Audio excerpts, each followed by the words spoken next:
I'm a native New Yorker. I'm a Bronx girl. A woman goes through a photo album. And if you know anything about New York, it's a cultural melting pot where we respected everyone's culture. Racism doesn't exist in my vocabulary. She points at herself in a group photo. When I joined the military, I knew that I was gonna have certain experiences, but how I was treated as a Hispanic woman, it was almost like I was less than. Titles: Marlene Diaz, U.S. Navy, 1991 to 95. In a kitchen, she makes cookies with another woman. When I joined the military in the 90s, it was a more Caucasian-dominant, what we called sloppy old dogs. Middle-aged white Caucasian men or white Caucasian women that had a point to prove, that they measure up to their counterparts. So here I am, this boisterous, vivacious Puerto Rican girl from the Bronx, and man, I was the biggest target ever because my tone of voice was wrong. How I spoke was wrong. Diaz puts cookies in an oven. It was racially charged. Later, she adjusts a bicycle on a trainer stand.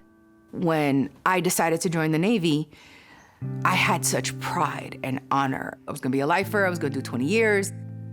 I think I did 4 years, 10 months and some change. She wears a Navy shirt. I was sexually assaulted twice, so I have PTSD from that. She pedals on the bike. My first sexual assault happened when I was in Illinois, in Great Lakes. Yes, it was racially charged when I think of the assailants.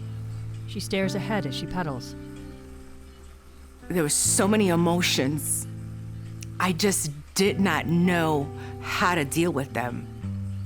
I felt such shame. She looks down, sweat beading on her forehead. And when I came home, it was like I had failed. I felt lost. I was pretty much drinking a fifth of vodka a day, tossing it back like water. In a photo, she has her arms around the other woman. I mean, in my culture, we don't disrespect our parents. And the first time I had that outburst where I said the most nastiest things to my mother, I knew then there was something really wrong, because they didn't deserve that. My younger sister was maybe about 10 or 12 years old, and I understand why my mother said, okay, no. Pack your stuff and you gotta get out, because if I'm gonna lose you 3 sheets to the wind, I can't lose her as well. A little girl in a white dress smiles in a photo on a wall. Once I found out I was pregnant, I stopped drinking. Well, I was like, okay, I gotta get my shit together. I had my daughter, but then once I went back to work and the stress of working, I went right back to the bottle. My mom looked at me and she said, okay, Marlene, enough. We gotta get you in. At a dinner table, family holds hands as they pray. So with EMDR, I was able to process a lot of the trauma, and we actually got to the heart of where my bitterness and anger came from. And once we went through that process, oh my God, it was almost like, here's the trauma, here's an envelope, put it in the envelope, we sealed it, it's done.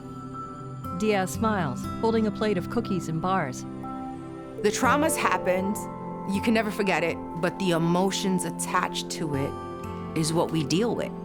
So EMDR helps you, I don't want to say detach, but kind of process those emotions, understand what that is, and then put it to bed. Outside, she bags leaves with a man, laughing. They put an arm around each other. Not only was I able to live again, I was able to go back to school, get my degree. I'm engaged to be married now. They kiss with the bag of leaves between them. In a cafe, they laugh on a couch with Diaz's mother and daughter. I have found my new normal. I've been able to come back to who I am. And these experiences that I've had has made me the woman I am today. She holds her U.S. Navy beret. Credits: About Face and National Center for PTSD, Post-Traumatic Stress Disorder.